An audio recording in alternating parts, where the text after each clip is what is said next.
Hello everyone, welcome back to online lecture series on heat transfer. Today we are going to begin a new chapter, that is condensation and boiling, and this will be our last chapter in this lecture series. Before beginning our this new chapter, we will revise our previous topic.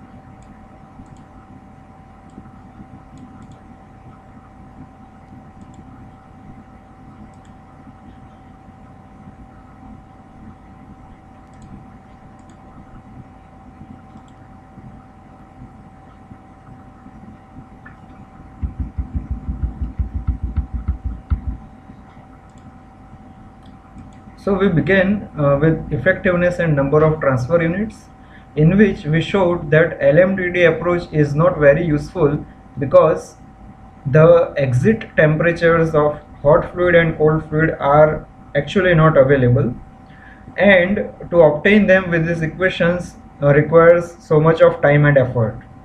So instead of using LMTD method, we can have a separate method that is also known as NTU approach, which is based on concept of capacity ratio,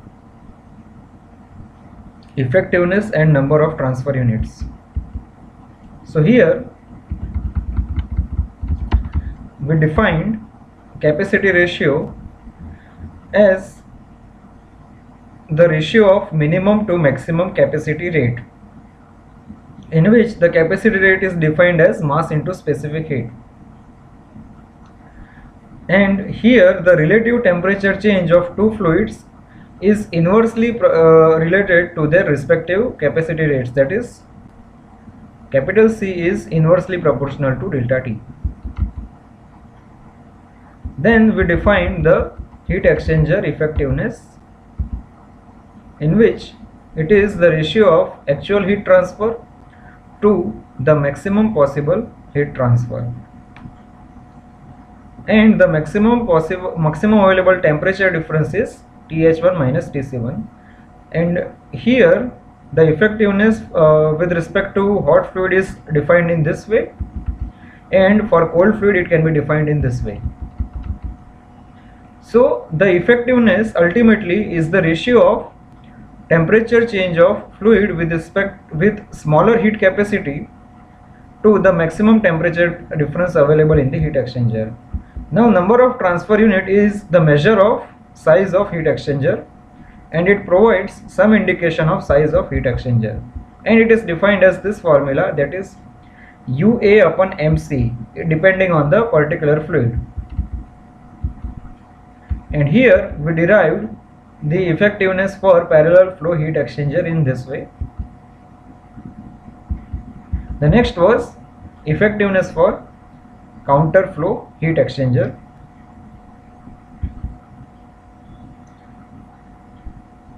And in this way we proved the effectiveness for counter flow heat exchanger. And these were some useful charts through which we can obtain the value of effectiveness knowing the capacity ratio and number of transfer units. Now the next is limiting values of C, and we took some different specific cases and we obtained the effectiveness for that particular case. And I gave you two topics for self-study. First was introduction to heat pipe, and second is compact heat exchanger. I hope that you have already completed these two topics by yourself. And this was the end of heat exchanger chapter.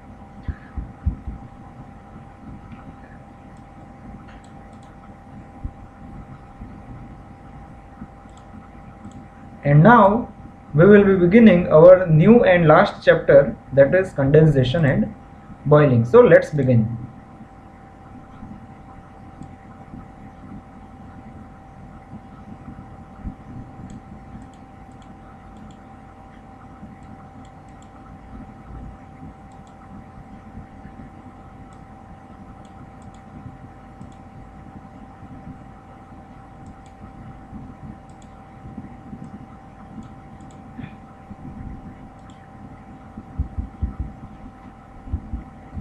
So first, our first topic is condensation.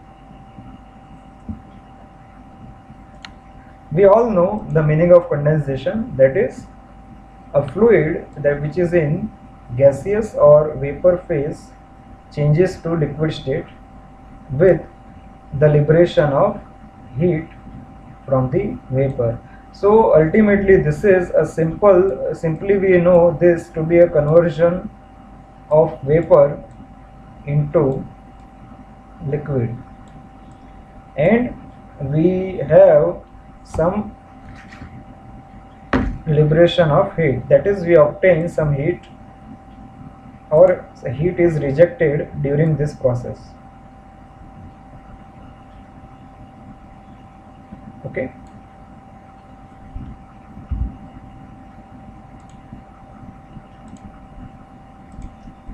So here, when the vapor comes in contact with a surface whose temperature Ts is lower than the saturation temperature T set corresponding to the vapor pressure, the condensation sets in and the vapor changes to liquid state. So here, consider this to be a surface whose temperature is Ts, and this let us say that vapor is passing above it or some gas is passing over it. Let's indicate with this color. So here this is passing over it, and this value of Ts is lesser than the T set, that is saturation temperature corresponding to vapor pressure, then the condensation will start.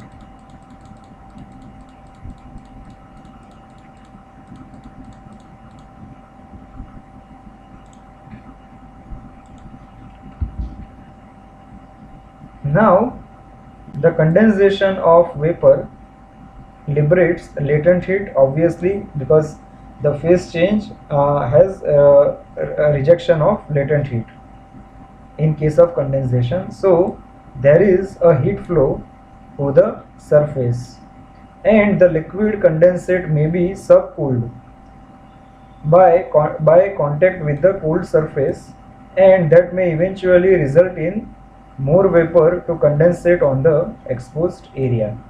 So what they are trying to say again, that here the liquid condensate, that is the condensate which has already been in form of liquid, may get further subcooled, that is lowering its temperature by contact with the cooled surface. So this will allow more and more vapor to condense on the exposed area. So this will ultimately promote the condensation of further vapor. So now, depending on the behavior of condensate upon the cooled surface, the condensation process is classified in three different modes. First is film condensation.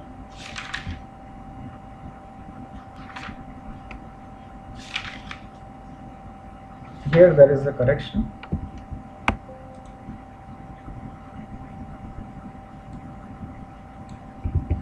Only two modes are there.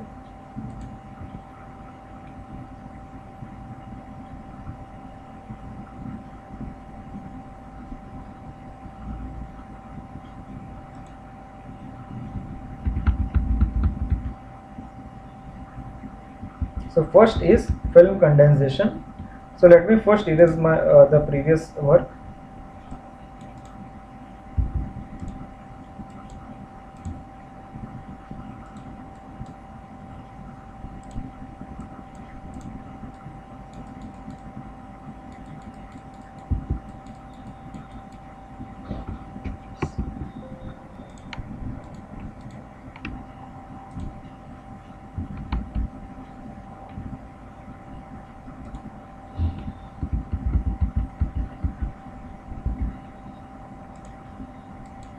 So here in this film, this is the figure for film condensation, in which this is the solid surface which is shown over here, and the surface temperature Ts is less than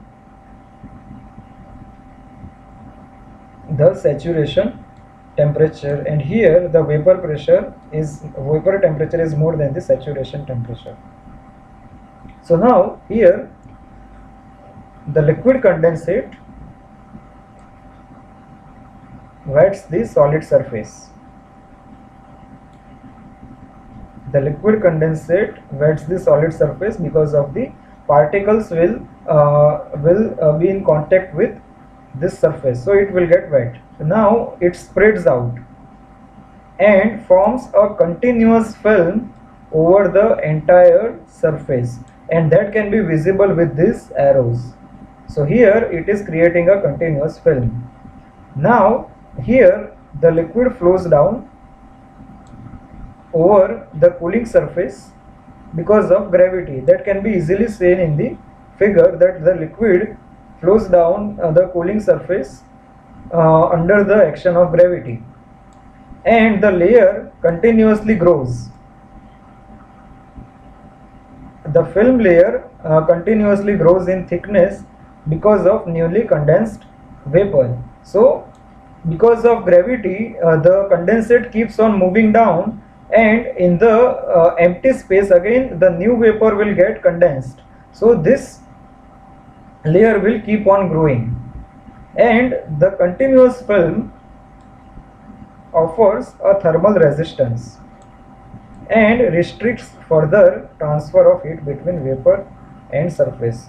So here a continuous film that is created over this surface, let us say this is the film which is created by condensation of vapor. So this will be a liquid film which is created. Now this film will create some form of resistance for heat transfer between the vapor and this solid surface. So this will restrict further transfer of heat between vapor and surface. So this is about film condensation. And film condensation usually occurs when a vapor is relatively free from impurities.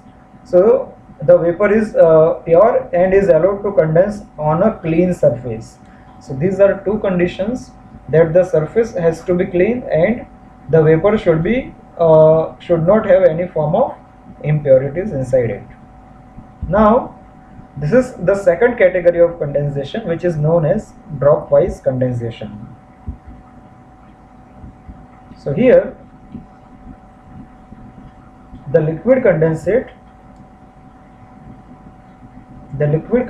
collects in droplets. So here you can see there is no continuous film, but they are in droplets and does not wet the solid cooling surface. And here, as you can see, no uniformity is observed. The droplets are scattered and they don't create any kind of film. The droplets are developed in cracks and in pits on the surface. They grow in size, breaks away from the surface, knock off other droplets, and eventually run off the surface without forming a film. So here this is the entire one form of cycle which is happening, that the droplets develop in cracks and pits on the surface, they grow in size, breaks away from the surface and knock off other droplets, and eventually they run off the surface without forming a film. So here, because of that they are not continuously attached to the surface, a part of condensation surface is directly exposed to the vapor without any insulating film of condensate liquid. So in previous case there was an insulating film of liquid between the vapor and solid surface, which is not present over here. So because of that there is no film barrier to heat flow and higher heat transfer rates are experienced. So in previous case there was a thermal resistance due to that film, and here that is not present, so heat transfer rate is higher in dropwise condensation. And this kind of condensation is observed on highly polished surfaces or surfaces with impurities. And you can see this is completely a reverse statement from this.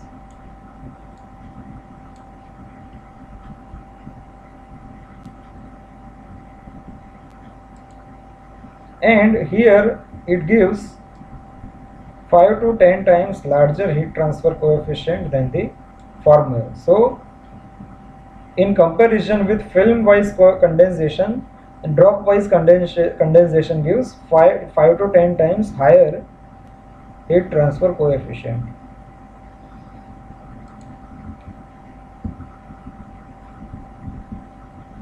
Because of this benefit of higher heat transfer rate, the dropwise condensation is provoked forcefully by using surface coating called as promoter. So we are trying to promote the dropwise condensation in order to get higher heat transfer rate, and these promoters will inhibit the wetting process. On other hand, if we see the film condensation, then it is observed in the industrial applications and is usually planned for condenser design calculations.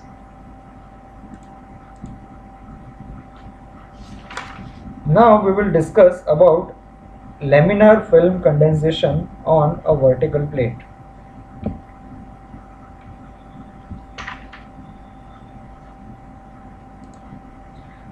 So these are the two figures that we need to see. First, let's focus on the first figure. That here, consider a process of film condensation occurring on the surface of flat plate as shown in the figure. Here you might remember the hydrodynamic boundary layer in which the entire figure was kept horizontal, and instead of that it is adjusted into vertical direction.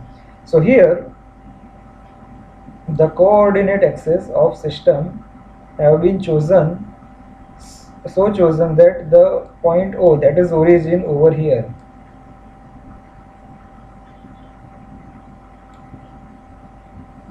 point O is at the upper end of the plate, and the x-axis is lying along the vertical surface. So you can see that this direction is x and this direction is y, and the y-axis is perpendicular to it, which is evident from the figure. The thickness of the liquid film, which is 0 at the upper end, that is over here, on this location it is 0 at the upper end of the pipe, and it gradually increases as further condensation occurs and occurs at the liquid vapor interface and attains its maximum value at the lower end of the plate. So here you can see the thing which is being discussed over here, that is the growth of this film is 0 at this point and it keeps on increasing.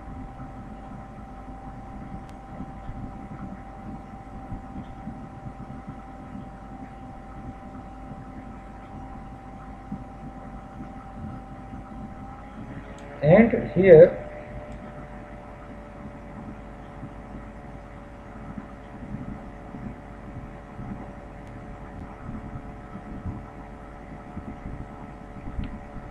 it attains the maximum value towards the lower end of the plate. And here The vertical plate has height L, that is visible over here. This is the height L they are discussing.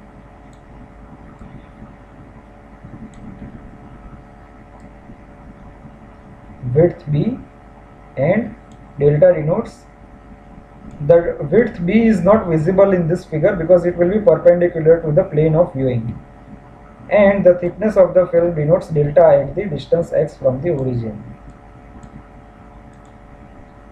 An estimate of heat transfer coefficient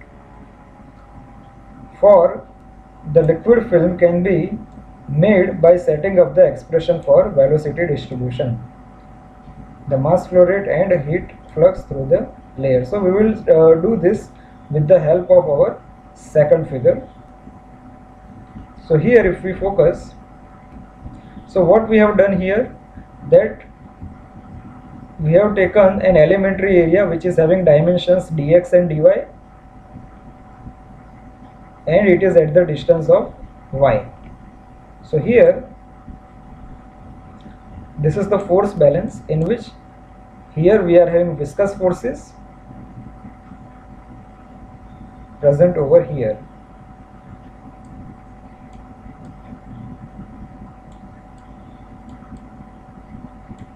and this will be our gravitational force.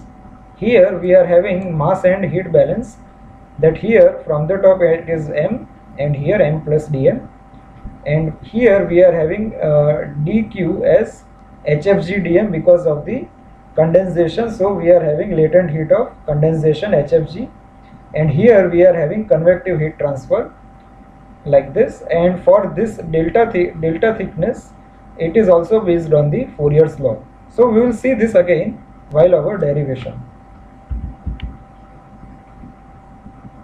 The analysis is based on few assumptions. First is,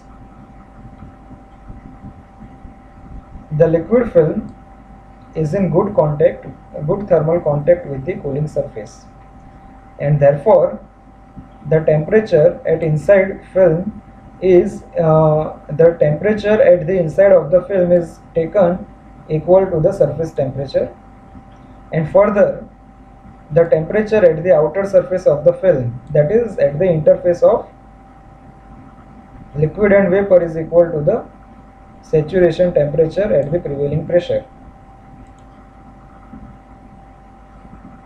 Second is, we are assuming that condensate film is very thin, so that the linear temperature variations exist between plate surface and vapor conditions.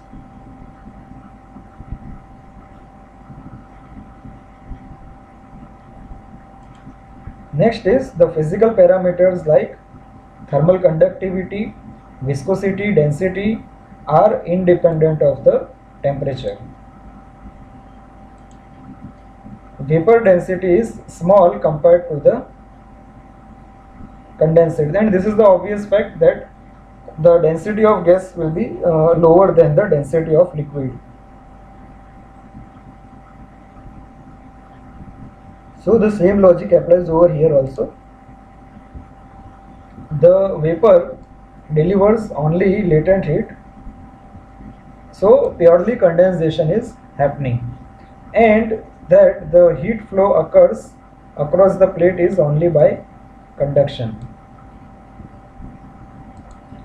Next is, an element of fluid mass within the film is influenced only by viscous, shear and gravitational forces that were present in our figure also, that here only viscous and gravitational forces are present in this figure. You can pause this video and you should draw all these figures, that will be helpful in our derivation part.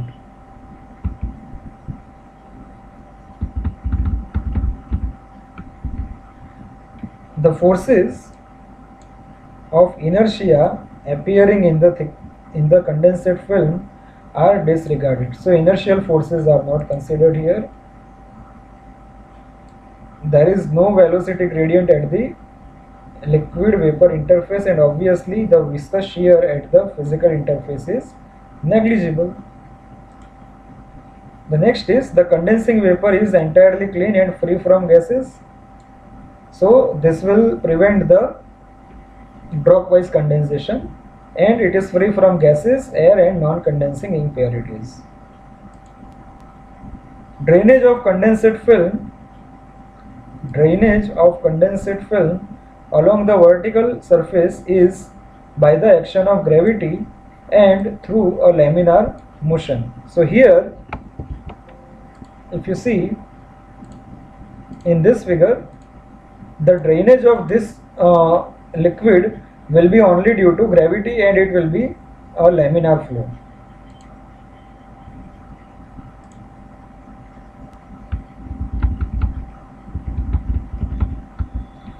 And the last assumption here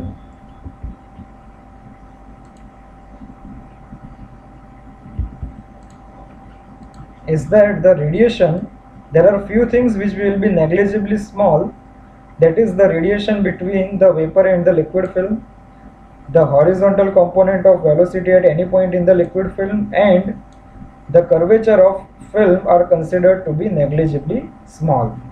So this will not be counted in our analysis. And now first we will be obtaining the velocity distribution.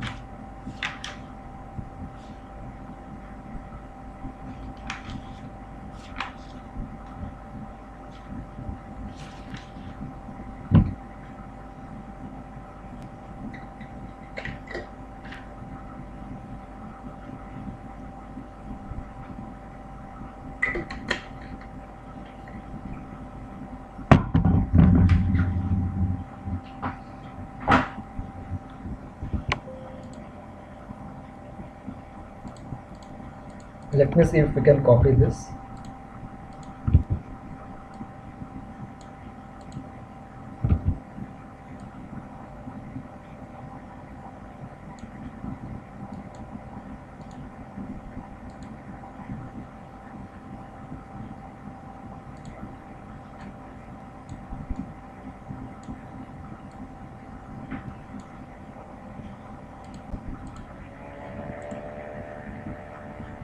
Okay, we are good to go.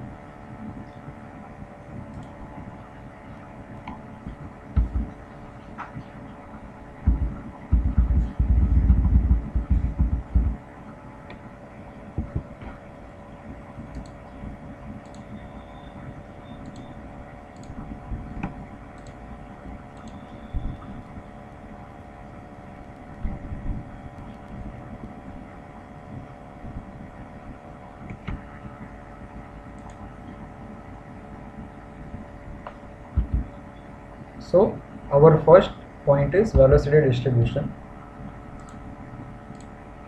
So an equation for velocity distribution u is our velocity here as a function of y, distance y, from the wall surface is obtained by considering the equilibrium between gravity and viscous forces on an elemental volume b into dx into dy. So here this distance is dx,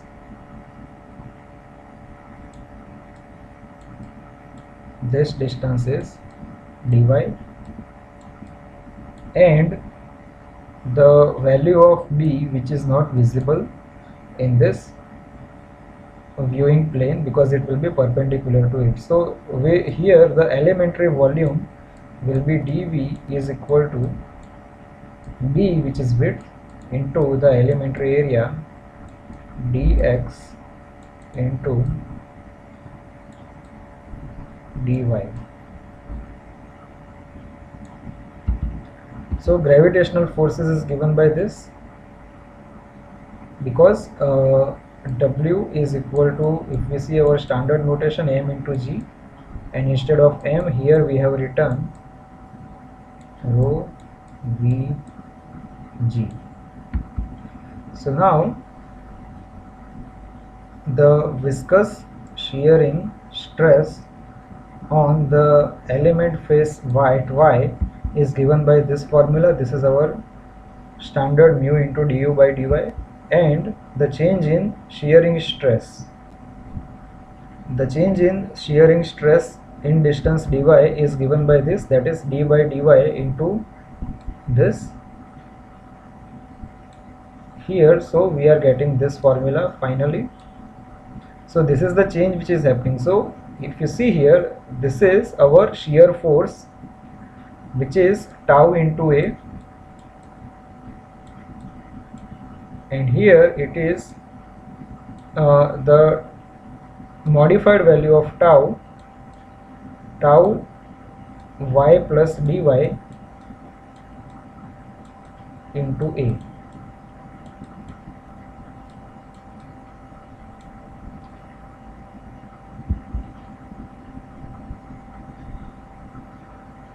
Now the next is the equating the gravity force with net shear force. So it is given by this. So this value is gravity force into the net shear force. So this value that is on the left face minus the value which is on the right face.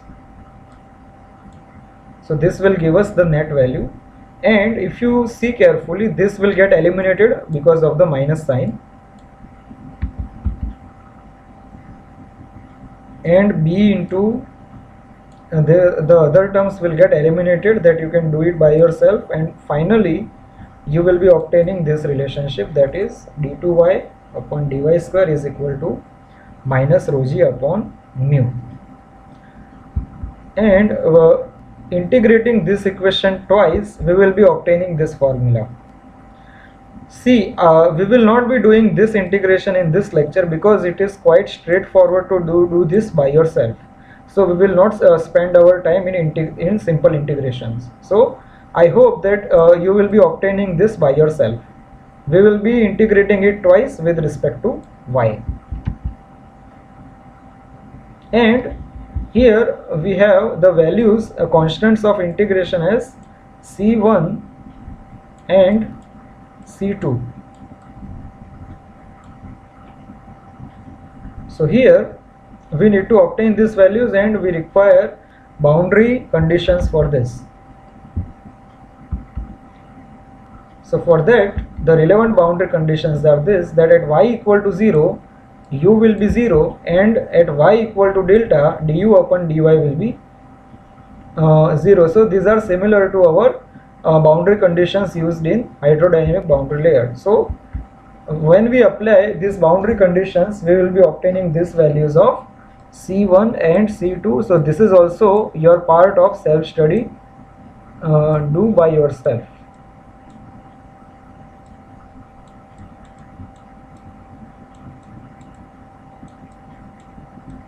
And it is quite easy to do because we have done similar kind of stuff in this subject many times.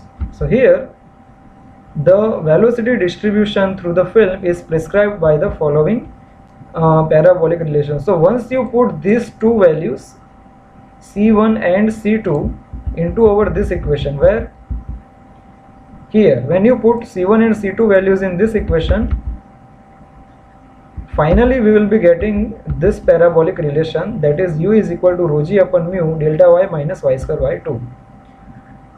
And the mean flow velocity capital V of the liquid film at a distance x from the top edge can be determined from the expression given by this formula. So the mean film velocity is equal to 1 over delta integration u into dy. So here instead of u we are putting this whole relationship. This whole value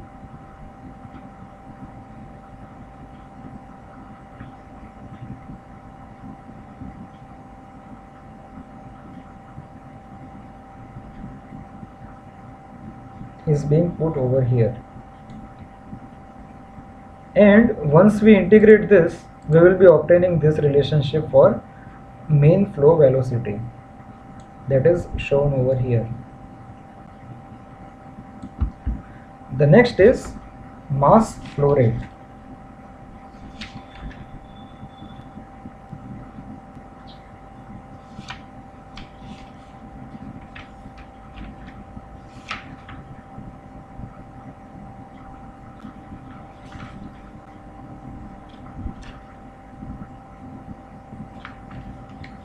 So for mass flow rate, the downward flow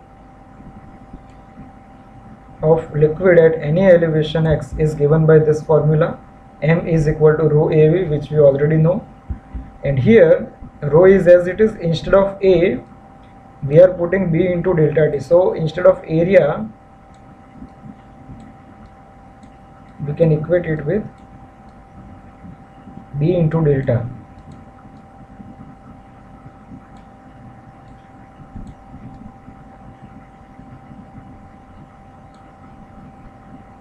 And instead of V, we are utilizing this relationship. So finally we are getting mass as this.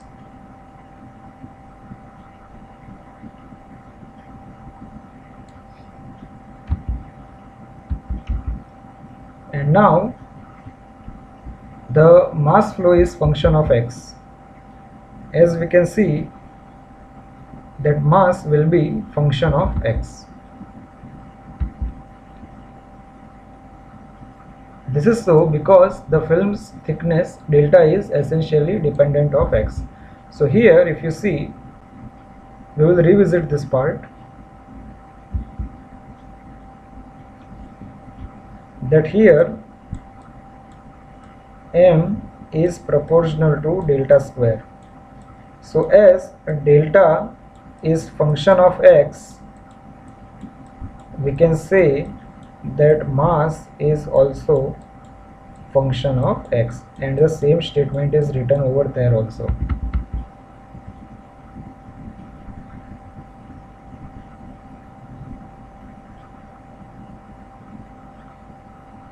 An increase in mass flow rate during the downward flow of condensation from x to x plus dx can be worked out by differentiating it with respect to x or delta. So the previous relationship will be differentiated with respect to delta here, so we will get the increase of mass flow rate. So here after differentiation we will be getting this value.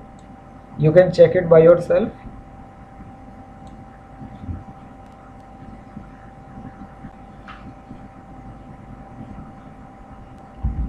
And the third is heat flux.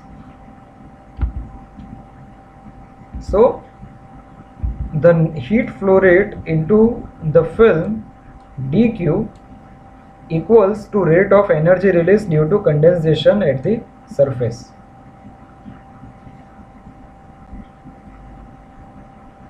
So dq can be written as this formula, that HFG, that is latent heat of condensation, into the increase in mass flow rate. HFG is kept as it is, and we have directly taken this whole value over here, where HFG is latent heat of condensation.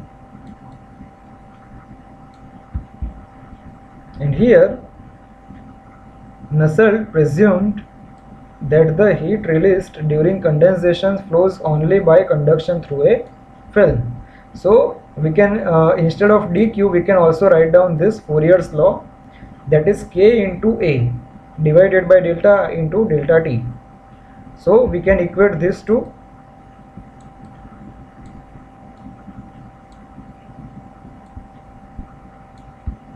and here finally we are getting this value, and we can eliminate few terms and rearrange them. So we will be getting this, that is delta cube into d delta is this whole term. So now what we will be doing here is integrating both sides. So finally after integration we will be getting this value with one constant of integration c. So again, to obtain constant of integration we need to apply the boundary condition, that is at x equal to 0 delta will be equal to 0, and this will give us the value of constant of integration as also 0. So finally we are getting a value of delta like this into the with power of 0.25. So evidently this power is also equal to 1/4. Okay. So evidently the film thickness delta increases as the fourth root of distance down the surface. That is, delta is proportional to here x raised to 1/4.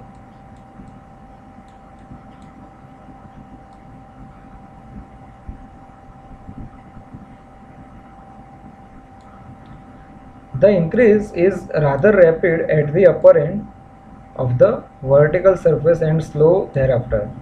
Now our fourth calculation is film heat transfer coefficient.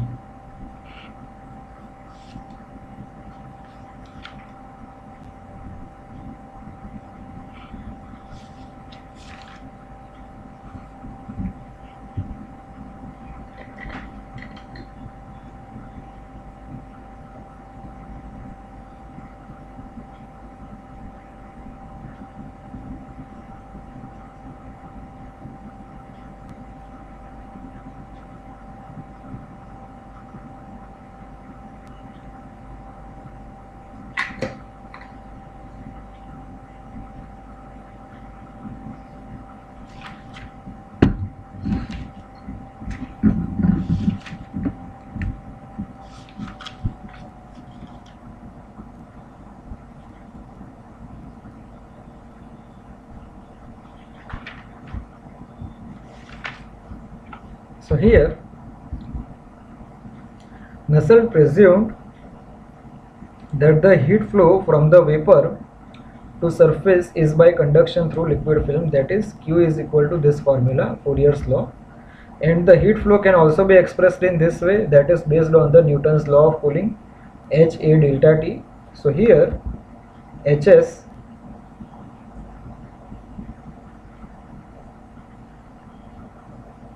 here, that is X, we can write down here, Hx is the local heat transfer coefficient. And when we compare these two, we can say that Hx is equal to K upon delta. Thus, at a definite point on the heat transfer surface, the film coefficient Hx is directly proportional to thermal conductivity K and inversely proportional to the thickness of the film. So Hx is proportional to K and Hx is inversely proportional to delta.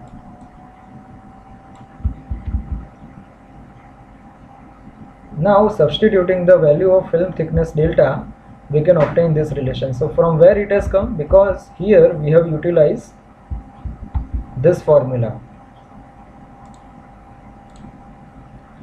the formula that we derived in third theory.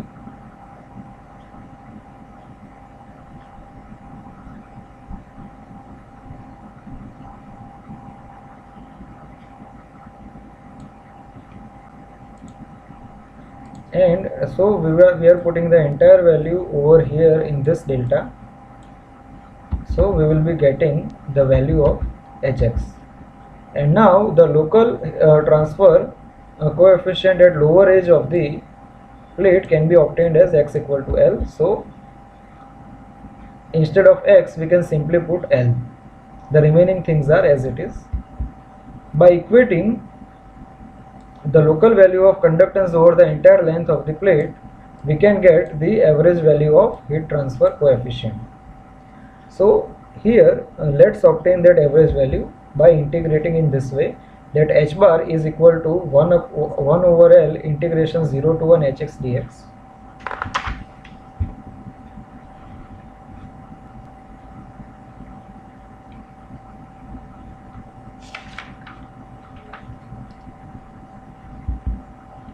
So we need to put this whole value inside this, and this will be the answer of integration, and we are not going to discuss this over here.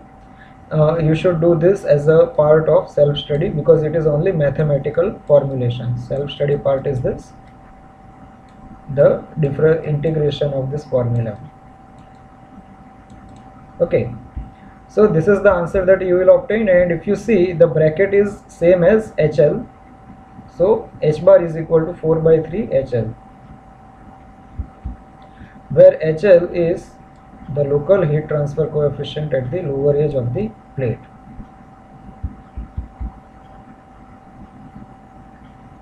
And we can also write down H bar as 4 by 3 K over delta because H was K by delta. This HL is K by delta, where here delta L is the thickness at the lower end of the plate. Obviously here the average heat transfer coefficient H bar is equal to 4 by 3 times of HL.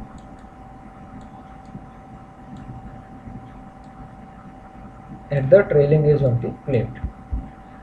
So we can rewrite this equation in this way for H bar, and the above equation is derived with the assumptions that we 10 assumptions that we listed. However, the experimental results have shown that the Nusselt number equation is conservative and it yields results which are approximately 20% lower than the measured value. So McAdams has modified the above equation in this way, that is H bar is equal to, the factor has been changed here to from 0.943 to 1.13. The results concerning the development of film condensation indicate that the thickness of the film increases with the plate height. And since the thermal resistance increases with film thickness, a decrease in heat transfer coefficient is expected.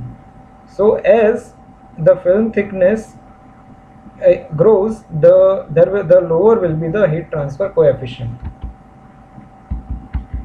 And this can be seen here, that as the plate height is increasing, the film coefficient decreases, this nature.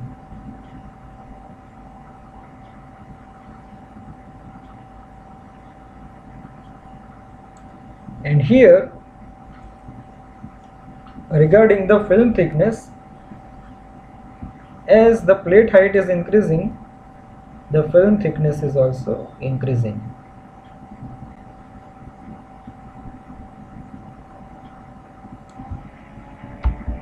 So the dependence of these parameters on height of the plate has been shown graphically in the figure. Further, the convective film coefficient increases with temperature difference Tsat minus Ts. So the convective film coefficient H increases with increase in Tsat minus Ts. This may be because of an increase in the film thickness which results from the increase in the condensate rate at high temperature differences. Now the heat transfer rate that we can calculate is H bar is equal to A into Tsat minus Ts. The condensate rate can be written in this way: M is equal to Q upon HFG, and ultimately it will be H bar A Tsat minus Ts divided by HFG. For the vertical surface, the flow area will be B into delta. And now we will be discussing about inclined flat surfaces. Previously it was vertical, now it is inclined. So here if you see, the inclination of the plate is at theta angle from the horizontal, and the gravitational acceleration has been now changed from g to g sin theta. So it has been reduced because of the inclined orientation of the flat surface. So for inclined flat surfaces, the gravitational acceleration in the basic Nusselt equation is replaced by projection of gravity acceleration vector on y-axis, that is gy is equal to g sine theta, and it is can be seen easily over here that it is g sine theta, where theta is inclination angle with the horizontal. This yields the following relation for condensation on the flat inclined surface. So if you see in our previous formula, if you have written that previous formula, that here we were only having g, the remaining terms are as it is, and here we were having only g, and instead of g now we have g sine theta. Evidently h inclination is equal to h vertical into sine theta raised to 0.25, and that can also be seen visible from this equation also. Now our next theory is turbulent film condensation.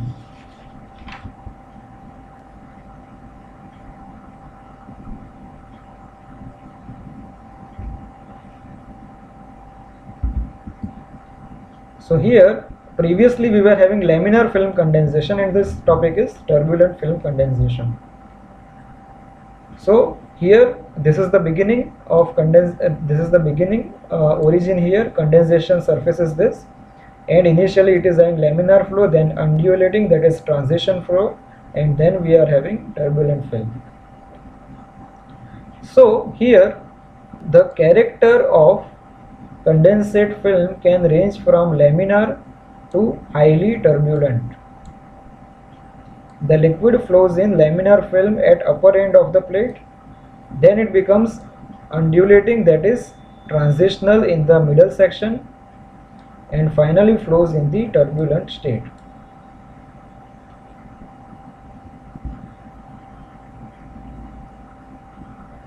Now when the turbulence sets in, the condensate film no longer offers as high resistance as it does in the laminar film. So the condensate film offers more resistance in the laminar film than the turbulent film. So here the thermal resistance is low. So here in this case the heat is transferred not only because of conduction but also because of eddy diffusion, which is the characteristic of turbulence. So here there are two reasons for the heat transfer. First is conduction, and second is by eddy diffusion.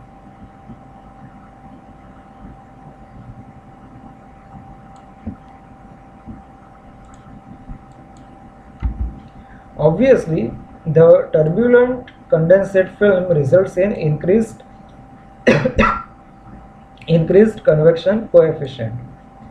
The turbulent films are usually encountered when the film thickness is appreciable, that is large, and when the condensation rates are larger, or when the condensation surface has substantial length. In that case we can observe the turbulent film condensation.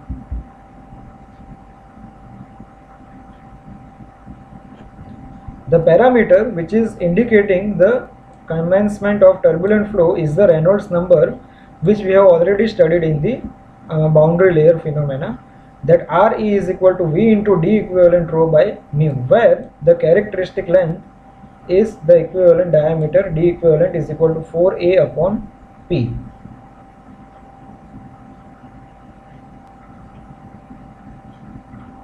For a vertical surface, the flow area A is B into delta, and the wetted perimeter P of the solid interface is simply width of the plate, that is B. So area here will be equal to B into D delta, and perimeter P will be equal to B.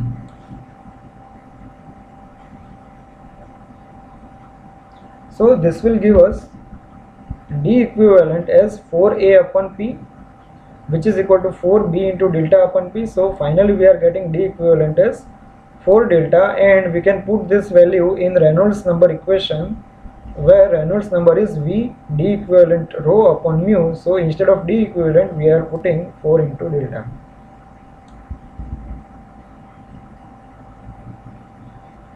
Now M is equal to rho AV, that is instead of A we can put B into delta. So RE is written in this way, 4M upon mu into B.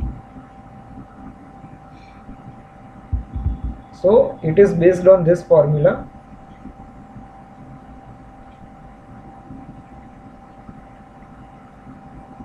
So what we can do in this formula here, V4 we can keep it first, 4 into V into B into delta into rho divided by mu. So this and we have B also, so ultimately we will get 4 into M over mu B.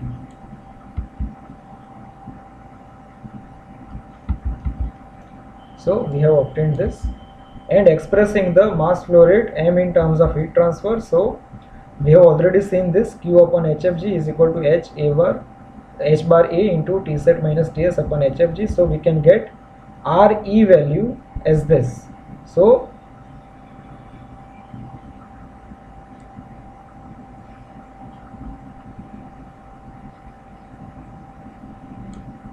this is the value of mass M. Okay, and here instead of A we have put L into B.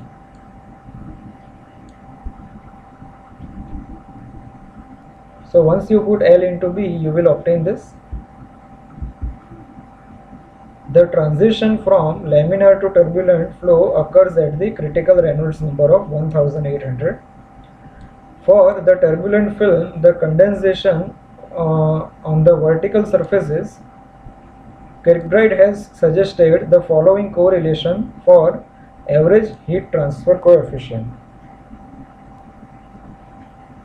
That is given by this formula, in which H bar is equal to 0.0077 Re raised to 0.4 into this combination of terms, that is K cube rho square G divided by mu square raised to 1/3. And this equation given by Kirkbride is applicable only when the Reynolds number is greater than 1800.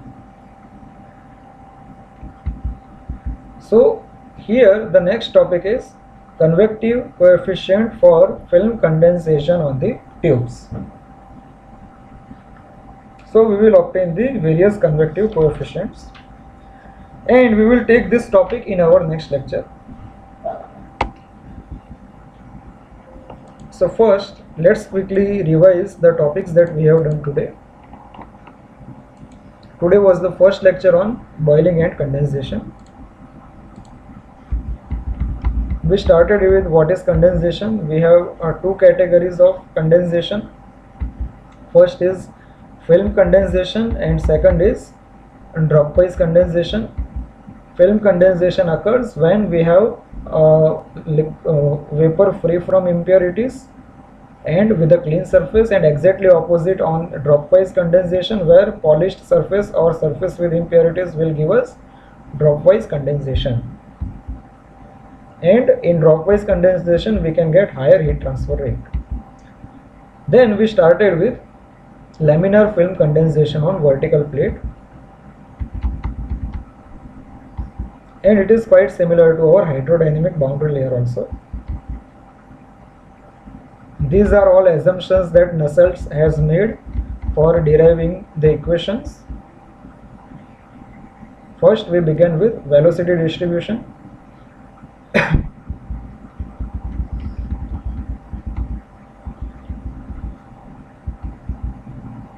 And finally we obtain this value of u, which is function of y. And then next is mass flow rate, which we obtained here, and heat flux was the next calculation. The last was heat transfer coefficient.